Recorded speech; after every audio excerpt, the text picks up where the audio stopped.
2022년 10월 8째 날 토요일 새벽 2시 서울 강남구 청담동 고급 빌라 밀집 지역 한 소녀가 울고 있었다. 13살 중학생, 야간 자율학습을 마치고 귀가하던 길이었다. 소녀는 청담동 이면도로를 걷다가 뒤에서 달려오는 남자에게 부딪혀 넘어졌다. 무릎과 손바닥이 까졌다. 남자는 소녀를 보지도 않고 그대로 짓밟듯이 지나갔다. 소녀의 가방이 찢어지고 교과서가 도로 위에 흩어졌다. 비명을 듣고 달려온 편의점 알바생이 남자를 붙잡았다. 남자는 키가 작고 마른 체격이었다. 검은 후드를 눌러쓰고 있었는데 편의점 불빛 아래 드러난 얼굴이 기이했다. 이목구비가 비뚤어져 있다고 해야 할까? 얼굴 자체는 평범한데 보는 사람으로 하여금 본능적인 불쾌감을 느끼게 하는 설명하기 어려운 혐오감이 있었다. 잠깐만요. 아이가 다쳤는데 남자가 알바생의 손을 뿌리쳤다. 건드리지 마. 목소리가 낮고 갈라져 있었다. 남자는 호주머니에서 수표를 한 장 꺼내 소녀의 발밑에 던졌다. 500만 원짜리 자기 압수표. 그리고 돌아서서 청담동 골목 안으로 사라졌다. 소녀를 달래던 알바생이 수표를 집어들었다. 수표의 발행 명의가 눈에 들어왔다. 정혜인. 대한민국 최고의 뇌신경과학자, 서울대학교 의과대학 교수, 뇌과학 분야에서 노벨상 후보로 거론되는 천재의학자. 대중에게는 텔레비전 건강 강연으로 유명한 부드러운 미소의 의사, 그런 사람의 수표가 왜 이 검은 후드의 남자 손에 있는 거지? 사건은 소녀 부모의 신고로 경찰에 접수되었지만 500만 원의 합의금과 경미한 부상으로 곧 묻히려 했다. 하지만 이 사건의 소식이 한 탐정의 귀에 들어가기까지는 채 이틀이 걸리지 않았다. 2022년 10월 10째 날 월요일 아침 서울 마포구 합정동 50층짜리 오피스 빌딩 꼭대기 강력탐정사무소의 고급 간판이 가을 아침 햇살에 빛났다. 300평에 달하는 50층 전체가 사무소의 영역이었다. 이탈리아산 대리석 바닥, 발트해산 참나무 책장, 통유리 너머로 한강이 내려다 보이는 최고급 공간. 첨단 실험실에는 DNA 시퀀서부터 적외선 분광기까지 국과수 못지않은 장비가 갖춰져 있었고 송태풍 박사가 늘 하얀 가운 차림으로 현미경 앞에 앉아 있었다. 40대 중반의 과묵한 과학자. 그의 조수 나정희가 데이터를 정리하며 곁을 지켰다. 30대 중반, 누구든 한 번쯤 눈길이 가는 미인이었지만 본인은 시료 분석에만 관심이 있는 사람이었다. 옥상에는 헬리포트, 지하에는 최고급 승용차 여러 대와 무인 승용차, 최첨단 드론까지 이 사무소는 돈으로 살 수 있는 모든 것을 갖춘 요새였다. 그 요새의 주인 강혁, 1980년생 42살. 키 185cm에 75kg, 다부진 강철 체력, 검게 그을린 얼굴에 짧게 깎은 머리, 한쪽 눈썹을 가로지르는 옅은 흉터가 있어 처음 보는 사람들은 은퇴한 권투 선수로 착각하곤 했다. 서울지방경찰청 강력계에서 16해를 굴러먹은 베테랑 형사 출신, 아버지의 유산으로 1,000억 원이 넘는 재산을 물려받았지만 탐정 일을 좋아해서 사무소를 차렸다. 세상에는 무언가를 잃고 무너진 사람들이 너무나 많으니까요. 그 뒤를 끝까지 따라가주는 사람이 필요하잖아요. 그 아침, 강혁은 소파에서 블랙커피를 마시고 있었다. 맞은편에는 오랜 지인이 앉아 있었다. 변호사 유재명, 53살.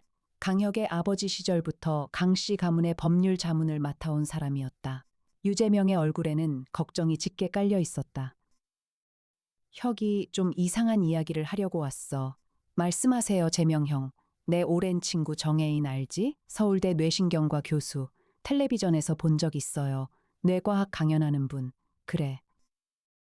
혜인이가 최근에 유언장을 새로 썼어. 내가 법률 자문을 맡고 있으니까 내용을 알게 됐는데 전 재산을 윤현도라는 사람에게 남긴다고 했어. 윤현도? 그게 문제야. 윤현도라는 사람을 아무도 몰라. 혜인이의 동료들한테 물어봤는데 들어본 적이 없대. 가족도 모르고 혜인이한테 직접 물었더니 대답을 안 해. 강혁이 커피잔을 내려놓았다. 유언장에 전 재산을 모르는 사람에게 남긴다. 그건 협박이나 사기의 냄새가 나는데요. 나도 그렇게 생각했어. 그런데 그게 전부가 아니야. 유재명이 목소리를 낮추었다. 이틀 전 청담동에서 소녀를 밟고 지나간 남자 사건 알아? 수표를 던지고 간 뉴스에서 봤어요. 그 수표가 정혜인 명이야. 그리고 소녀를 밟고 간 남자, 목격자 묘사가 기이해. 키가 작고 마르고 얼굴에 뭔가 불쾌한 느낌이 있다고. 정혜인 교수가 직접 아니. 혜인이는 180cm에 78kg인 큰 남자야. 묘사가 전혀 안 맞아. 하지만 그의 수표가 그 남자한테 있었어. 혁이 이 윤현도라는 인물이 그 남자가 아닐까 싶은 거야. 바로 그때 사무실 문이 열리며 이해나가 들어왔다. 1918년생 24살, 훤칠한 키에 둥근 안경, 단정하게 묶은 머리. 국립과학수사연구원 법화학과 출신의 분석화학 전문가를 강혁이 직접 스카우트해서 합류시킨 인물. 어떤 상황에서도 흔들리지 않는 극도의 차분함, 부검실에서도 태연하게 김밥을 먹을 수 있는 대범함의 소유자. 본인은 이걸 저혈당 예방이라고 진지하게 말했다. 운전은 맥가이버 수준, 각종 장비를 다 다루는 고수. 대단한 상속녀이기도 했지만 티를 전혀 내지 않았다. 탐정님, 안녕하세요. 유재명 변호사님. 이해나가 한 손에 김밥을 들고 인사했다. 유재명과도 안면이 있었다. 강혁이 말했다. 애나 씨, 이것 좀 들어봐. 유재명이 이야기를 반복했다. 이해나가 김밥을 먹으면서 태블릿에 기록했다. 정혜인 교수의 수표가 신원불명의 남자한테 있었다. 유 원장은 신원불명의 윤현도에게 전 재산을 남긴다. 두 가지가 연결돼 있을 가능성이 높죠. 강혁이 고개를 끄덕였다. 맞겠습니다. 재명형. 정혜인 교수를 만나봐야겠어요. 오후 3시 서울대학교 의과대학 뇌과학연구소. 강혁과 이해나가 정혜인 교수의 연구실을 찾았다. 이해나가 미리 면담 약속을 잡아놓은 것이었다. 늘 그랬듯이 한 발 빠르게 연구실은 최신식 장비로 가득했다. fMRI 스캐너, 뇌파 측정 장치, 화학 분석기기, 그리고 연구실 한쪽 벽면 전체를 차지한 유리 캐비닛 안에는 수백 개의 약병이 정렬되어 있었다. 정혜인 교수가 연구실에서 맞아주었다. 50살. 180cm에 78kg, 반백의 머리를 단정하게 빗어넘긴 인상 좋은 남자. 부드러운 미소, 따뜻한 눈. 텔레비전에서 보던 그 얼굴 그대로였다. 대중이 사랑하는 국민의사 정혜인, 강혁 탐정님이시군요. 유재명이 보냈다고 들었습니다. 예, 교수님의 유언장 건으로 왔습니다. 정혜인의 미소가 살짝 경직되었다. 재명이가 걱정이 많군요. 윤현도라는 분에 대해 여쭤봐도 될까요? 정혜인이 잠시 침묵했다. 그리고 의자를 뒤로 밀며 말했다. 윤현도는 제 개인적인 사정과 관련된 사람입니다. 자세한 건 말씀드리기 어렵습니다. 이틀 전 청담동에서 소녀를 다치게 한 남자의 소지품에서 교수님 명의의 수표가 나왔습니다. 그 남자와 윤현도가 같은 인물입니까? 정혜인의 얼굴에 그림자가 내렸다. 탐정님, 이 문제는 제가 알아서 처리하겠습니다. 걱정하실 필요 없습니다. 형사 시절에 직감이 울렸다. 이 사람은 무언가를 숨기고 있다. 그것도 매우 깊이. 강혁은 더 밀어붙이지 않았다. 대신 연구실을 나오면서 주변을 살폈다. 있는 것, 없는 것, 어색한 것, 있는 것, 약병 캐비닛. 라벨에 화학식이 적혀 있었다. 일반적인 약물이 아니었다. 없는 것, 조수나 연구원. 이 규모의 연구실에 혼자라니. 어색한 것, 연구실 안쪽에 별도의 문이 있었다. 자물쇠가 2개. 그리고 그 문 아래 틈새로 아주 희미한 화학약품 냄새가 새어나오고 있었다. 이해나도 눈치챘다. 탐정님, 안쪽 방에서 냄새가 나요. 에테르 계열 유기용매 냄새예요. 뭐에 쓰는 거야? 약물 합성에 쓰여요. 특히 신경 전달 물질 관련 약물 합성에. 연구실을 나와 차에 탄 뒤 이해나가 말했다. 탐정님, 정혜인 교수의 최근 논문을 찾아봤어요. 뭐가 있어? 2년 전에 국제학술지에 논문을 발표했는데 제목이 인간 뇌의 이중인격 구조와 신경화학적 분리 가능성이에요. 강혁의 눈이 좁아졌다. 이중인격의 분리? 쉽게 말하면요. 사람의 뇌에는 선한 면과 악한 면이 공존하는데 특정 화학물질을 투여하면 두 인격을 분리해서 각각 독립적으로 활성화시킬 수 있다는 이론이에요. 지킬과 하이드잖아. 맞아요. 그리고 이 논문 때문에 정혜인 교수는 학계에서 엄청난 비판을 받았어요. 비윤리적이라고. 동료 교수인 박성준 박사가 가장 세게 비판했는데 혜인의 연구는 과학이 아니라 광기라고까지 했대요. 박성준 박사? 네, 서울대 양리학과 교수. 정혜인 교수의 대학 동기이자 오랜 친구였는데 이 논문 이후로 사이가 완전히 틀어졌대요. 강혁이 창밖을 바라보며 중얼거렸다. 인격을 분리하는 약물. 만약 정혜인이 자기 자신한테 실험을 했다면? 설마요? 윤현도라는 이름이 진짜 사람이 아니라 분리된 인격의 이름이라면? 차 안에 침묵이 내려앉았다. 2022년 10월 열이틀째 날 금요일 밤 사건이 터졌다. 청담동 한복판 고급 레스토랑 앞 인도. 전직 국회의원 민준기 67세가 지팡이의 의지에 걸어가고 있었다. 밤 10시 인도에는 사람이 드물었다. 뒤에서 달려온 남자가 민준기를 몽둥이로 가격했다. 첫 번째 타격으로 쓰러졌고 두 번째, 세 번째 남자는 민준기가 움직이지 않을 때까지 때렸다. 목격자인 2층 커피숍 여직원이 창 너머로 이 장면을 보고 919에 신고했다. 목격자의 진술. 키가 작고 마른 남자였어요. 검은 후드를 쓰고 있었는데 잠깐 얼굴이 보였어요. 설명하기 어려운데 보기만 해도 소름이 끼치는 얼굴이었어요. 청담동 소녀 사건과 동일한 인상착에 현장에서 발견된 것은 부러진 지팡이 한 자루. 지팡이의 손잡이에는 이니셜이 새겨져 있었다. HJ 정혜인의 영문 이니셜. 해인정을 뒤집으면 JHI. 아니 정확하게는 그 지팡이는 정혜인 교수가 학회에서 받은 공로상 기념 지팡이였다. 피해자 민준기는 현장에서 사망했다. 다음 날 아침 이 뉴스가 강혁의 사무소에 도달했다. 이해나가 태블릿을 들고 달려왔다. 탐정님, 청담동 살인 사건이에요. 피해자는 전직 국회의원 민준기. 현장에서 정혜인 교수의 지팡이가 발견됐어요. 강혁이 벌떡 일어섰다. 정혜인 교수한테 연락해. 이해나가 즉시 전화를 걸었다. 하지만 정혜인의 전화는 꺼져 있었다. 강혁이 강민혁에게 전화했다. 검찰청 고위 간부인 형. 형 나야. 청담동 살인사건 알지? 혀가 알아. 경찰이 지금 정혜인 교수를 수배 중이야. 수배? 현장에서 나온 지팡이가 정혜인 것이고 경찰이 정혜인 연구실에 갔는데 안쪽 밀실에서 이상한 약물들이 대량으로 발견됐어. 인체 실험 흔적도 있고 자기 자신한테 실험한 거야. 형? 뭐? 나중에 설명할게. 정혜인의 행방을 추적해야 해. 강혁과 이해나가 정혜인의 자택으로 향했다. 서초구 서초동의 고급 아파트. 이해나가 무인 승용차의 목적지를 설정하고 차 안에서 자료를 분석했다. 탐정님, 정혜인 교수의 자택은 아파트 본동 이외에 따로 사용하는 공간이 있어요. 서초동 뒷골목에 개인 실험실을 임대하고 있어요. 건물 등기를 확인해 보니 임대 계약자 이름이 윤현도예요. 윤현도 명의의 실험실이 따로 있다고? 네. 정혜인의 본 연구실은 대학에 있지만 비공식 연구는 이 별도 실험실에서 했을 가능성이 높아요. 강혁이 이해나를 바라보았다. 애나 씨, 넌 정말 그게 제 일인걸요, 탐정님. 이해나가 김밥을 한 입 베어 물며 말했다. 둥근 안경 너머로 잠깐 따뜻한 빛이 스쳤지만 금세 사라졌다.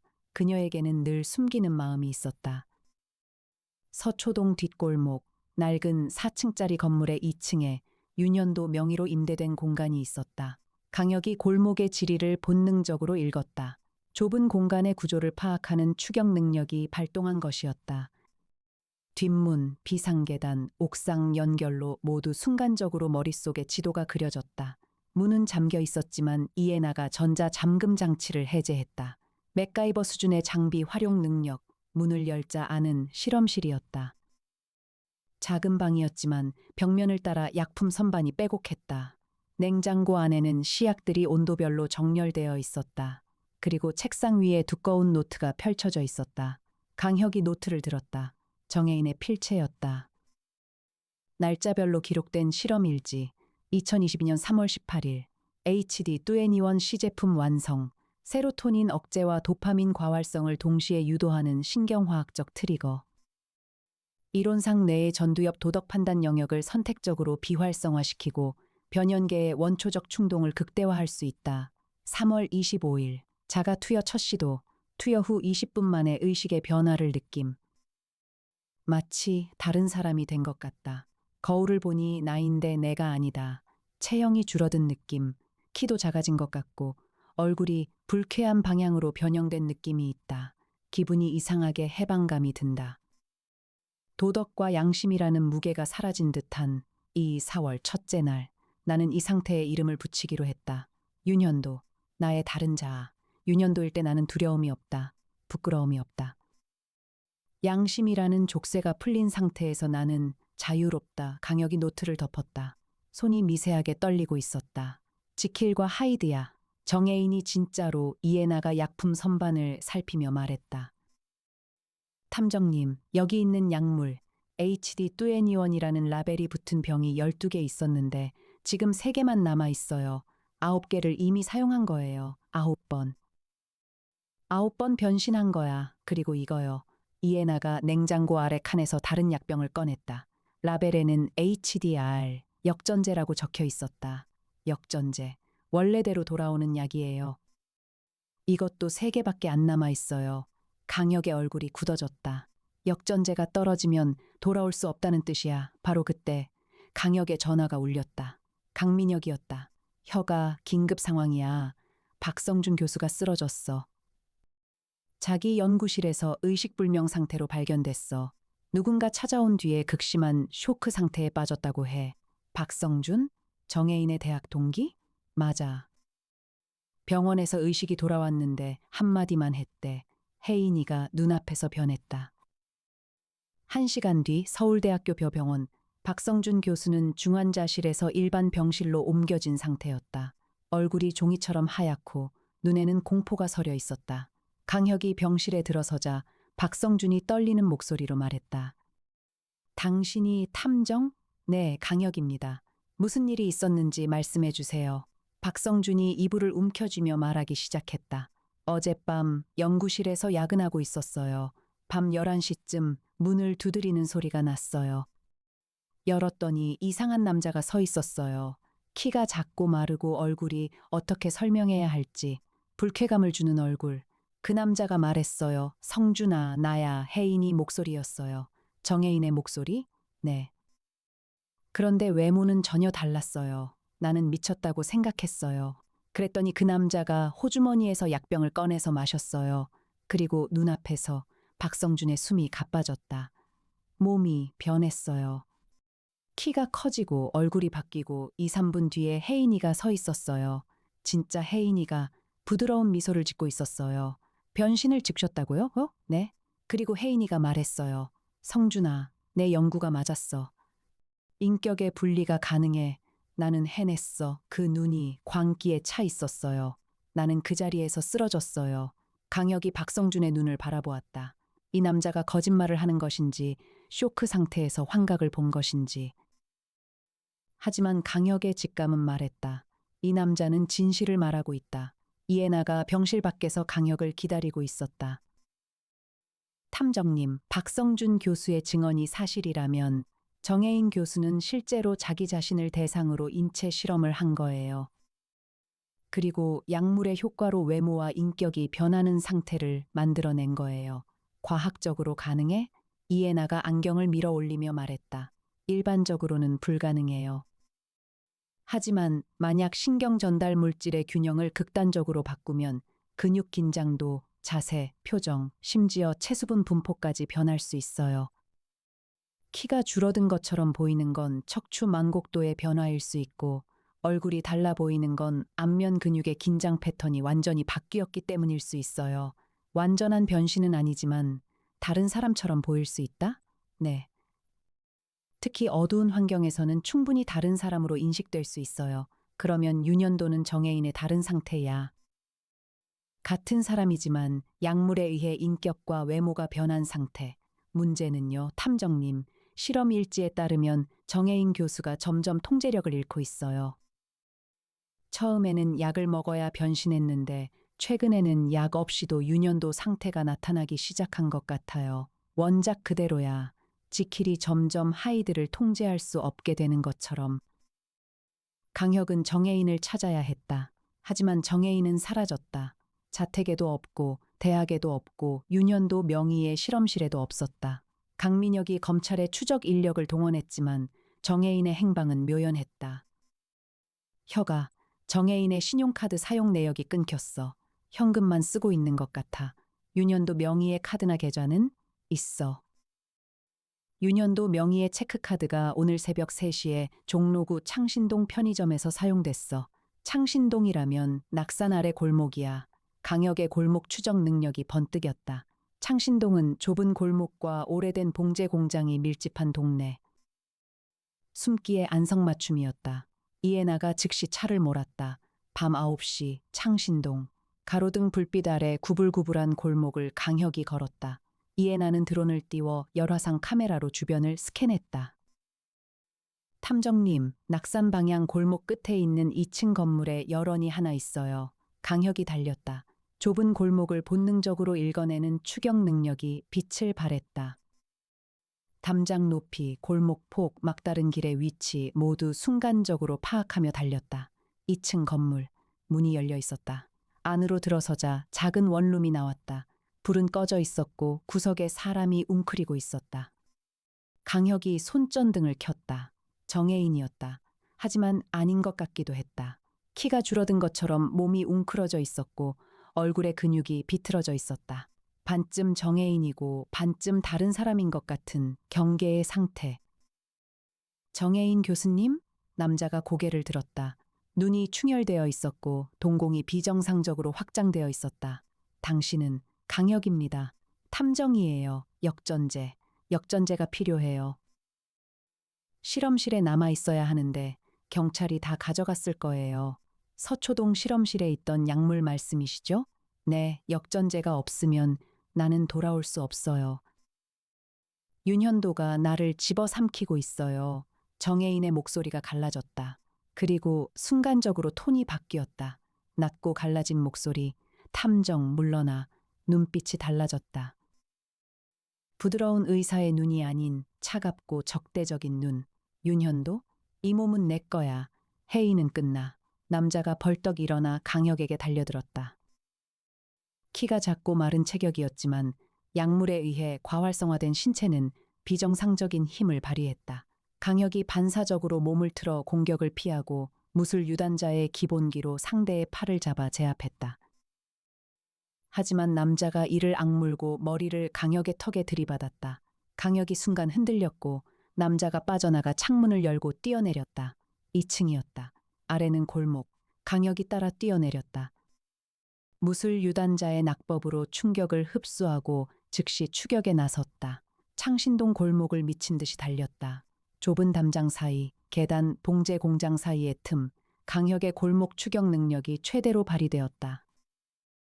하지만 윤현도 상태의 정혜인은 고양이처럼 좁은 틈새로 빠져나갔다. 작고 마른 체형이 오히려 골목 도주에 유리했다. 5분의 추격 끝에 강혁은 놓쳤다. 숨을 몰아쉬며 골목 끝에 선 강혁.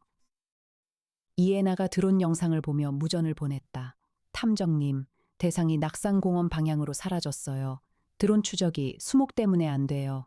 강혁이 주먹을 쥐었다. 놓쳤어. 다음 날 2022년 10월 13째 날 정혜인은 다시 사라졌다. 하지만 윤현도는 사라지지 않았다. 그날 밤 종로구에서 폭행 사건이 벌어졌다. 피해자는 노숙자. 가해자 인상착에 키 작고 마른 남자, 검은 후드. 다음 날 새벽에는 마포구에서 여성을 스토킹하는 남자가 신고되었다. 같은 인상착에 윤현도가 서울 곳곳에서 범죄를 저지르고 있었다. 정혜인의 양심과 도덕이 비활성화된 상태, 원초적 충동만 남은 상태의 인간이 도시를 배회하고 있는 것이었다. 강혁은 사무소에서 밤새 작전을 짰다. 애나 씨, 역전제를 구해야 해. 경찰이 서초동 실험실에서 압수한 약물 중에 역전제가 있을 거예요. 하지만 경찰이 넘겨줄까요? 형한테 부탁하면 돼. 강민혁에게 전화했다. 형, 급해. 경찰이 압수한 정혜인의 약물 중에 HDR 라벨이 붙은 약병이 있을 거야. 그걸 확보해야 해, 혀가. 그건 증거물이야. 쉽지 않아. 형 정혜인이 윤현도 상태로 서울을 돌아다니고 있어. 사람을 때리고 스토킹하고 곧 더 큰 사건이 터져. 역전제가 없으면 정혜인은 영원히 돌아올 수 없어. 강민혁이 한숨을 쉬었다. 알았다. 혀가. 내가 해볼게. 그 사이 이해나는 정혜인의 실험 일지를 분석하고 있었다. 탈 수 있는 글자를 하나하나 해독하며 HD21의 화학 구조를 역추적했다. 탐정님, 역전제의 성분을 대략 파악했어요. 기본적으로 세로토닌 수용체 작용제와 도파민 기량제의 조합이에요. 문제는 특정 보조 성분이 하나 있는데 이게 시중에서 구할 수 없는 희귀 씨약이에요. 어디서 구할 수 있어? 정혜인 교수가 직접 합성한 것 같아요. 레시피가 이 노트에 있지만 합성하려면 최소 사흘이 걸려요. 사흘은 너무 길어. 그래서 경찰이 압수한 완제품을 회수하는 게 빨라요. 2022년 10월 15째 날 밤, 강민혁이 역전제 약병 2개를 확보해서 강혁에게 전달했다. 하지만 그 밤 또 사건이 터졌다. 이번에는 단순한 폭행이 아니었다. 강남구 논현동의 지하 주차장에서 남자가 칼에 찔려 쓰러진 채 발견되었다. 피해자는 사업가 오상민 45세. 다행히 생명에는 지장이 없었지만 범행이 점점 과격해지고 있었다. 탐정님, 윤현도가 에스컬레이션하고 있어요. 소녀를 밟은 것에서 시작해서 노숙자 폭행, 스토킹, 그리고 이제 칼부림까지. 다음에는 살인이에요. 이에나의 목소리에 긴장이 서려 있었다. 부검실에서도 김밥을 먹을 수 있는 이 여자가 이번에는 김밥을 먹지 않고 있었다. 강혁이 이를 악물었다. 잡아야 해. 오늘 밤에 작전을 짰다. 윤현도의 범행 패턴을 분석했다. 청담동, 종로, 마포, 강남 범행 장소가 서울 전역에 걸쳐 있었지만 한 가지 패턴이 있었다. 탐정님, 범행 시간이 모두 밤 10시에서 새벽 3시 사이예요. 그리고 범행 장소의 중심점을 계산하면 서초구예요. 정혜인의 자택이 서초구야. 본능적으로 집 근처에서 활동하고 있는 거예요. 강혁이 결단을 내렸다. 오늘 밤 서초구 일대를 포위한다. 드론으로 열화상 감시하고 내가 직접 골목을 돈다. 이에나가 드론을 조종하고 강혁이 서초동 골목을 걸었다. 밤 11시 서초동 이면도로 드론의 열화상 카메라에 움직이는 열원이 하나 포착되었다. 탐정님, 서초동 우성 아파트 뒤편 골목에 한 명 있어요. 빠르게 이동 중. 강혁이 달렸다. 골목을 꺾고 담장을 넘고 주차장을 가로질러 무술 유단자의 체력과 골목 추적 본능이 한계까지 가동되었다. 그리고 마주쳤다. 어두운 골목 끝, 가로등 불빛 아래 서 있는 작은 남자, 윤현도. 아니, 정혜인이 윤현도 상태로 변한 모습. 이번에는 정혜인의 흔적이 거의 보이지 않았다. 완전히 다른 사람처럼 보였다. 키가 움츠러들었고 얼굴 근육이 비틀어져 있었다. 눈에는 인간적인 빛이 남아있지 않았다. 손에는 피 묻은 칼이 들려 있었다. 내려놔요? 강혁이 낮게 말했다. 윤현도가 웃었다. 갈라진 웃음, 탐정. 나를 잡으러 왔어? 혜인이 시켜서?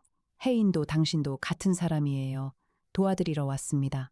도움. 나는 도움이 필요 없어. 혜인이 도움이 필요하지. 그 위선자가 평생 착한 척, 점잖은 척, 도덕적인 척하면서 속은 나였어. 내가 진짜야. 당신은 약물이 만든 부작용이에요. 진짜가 아닙니다. 부작용이라고? 윤현도의 눈이 번쩍했다. 칼을 들고 돌진했다. 강혁이 옆으로 몸을 틀며 칼날을 피하고 상대의 손목을 잡아 비틀었다. 칼이 떨어졌다. 하지만 윤현도는 약물에 의해 과활성화된 힘으로 발버둥 쳤다. 강혁이 관절기로 상대를 바닥에 눌렀다. 주머니에서 역전제 약병을 꺼냈다. 이걸 마시면 돌아올 수 있어요. 윤현도가 이를 갈며 발버둥 쳤다. 싫어. 혜인한테 돌아가기 싫어. 나는 자유야. 강혁이 이를 악물고 약병의 뚜껑을 열었다. 한 손으로 상대를 누르고 다른 손으로 약을 입에 넣으려 했다. 그 순간 윤현도의 눈에서 눈물이 흘렀다. 그리고 목소리가 바뀌었다. 탐정님, 정혜인의 목소리였다. 늦었어요. 약으로는 더 이상 안 돼요. 무슨 말씀이에요? 내가 2년 동안 9번 변신했어요. 처음에는 약으로 돌아올 수 있었는데 점점 약 없이도 변신이 일어나기 시작했어요. 그리고 이제는 변신 시간이 점점 길어져요. 정혜인으로 있는 시간이 줄어들고 있어요. 역전제를 가져왔어요. 효과가 있을지 모르겠어요. 마지막 배치의 약은 원래의 배합과 달라요. 1번 시약의 순도가 떨어져서 나는 이 노트에 모든 걸 적어 놓았어요. 정혜인이, 아니, 이 순간만큼은 정혜인이 분명한 그가 주머니에서 접힌 종이를 꺼내 강혁에게 건넸다. 이게 제 고백이에요. 모든 진실이 적혀 있어요. 제가 왜 이 연구를 시작했는지, 윤현도가 무슨 짓을 했는지, 그리고 제가 어떤 죄를 지었는지. 강혁이 종이를 받아들었다. 그리고 역전제를 정혜인의 입에 대었다. 정혜인이 약을 삼켰다. 2, 3분이 지났다. 정혜인의 몸이 미세하게 경련했다. 얼굴 근육이 풀리고 척추가 펴지고 눈에 초점이 돌아왔다. 정혜인이 돌아왔다. 감사합니다, 교수님. 이제 경찰에 가셔야 합니다. 정혜인이 고개를 끄덕였다. 눈에서 눈물이 흘렀다. 알고 있어요. 다만 이 약이 얼마나 갈지 윤현도가 다시 나올 수 있어요. 빨리 나를 가두어 주세요. 강혁은 강민혁과 함께 정혜인을 검찰에 인계했다. 특수의료 감방에 수용되었다. 그리고 강혁은 정혜인이 건넨 고백문을 읽었다. 이해나와 함께 밤새 사무소에 앉아 12장에 달하는 고백문을 읽었다. 나 정혜인은 이 글로 모든 것을 고백합니다. 나는 평생 이중적인 삶을 살았습니다. 낮에는 존경받는 교수, 밤에는 설명할 수 없는 어두운 충동에 시달리는 사람.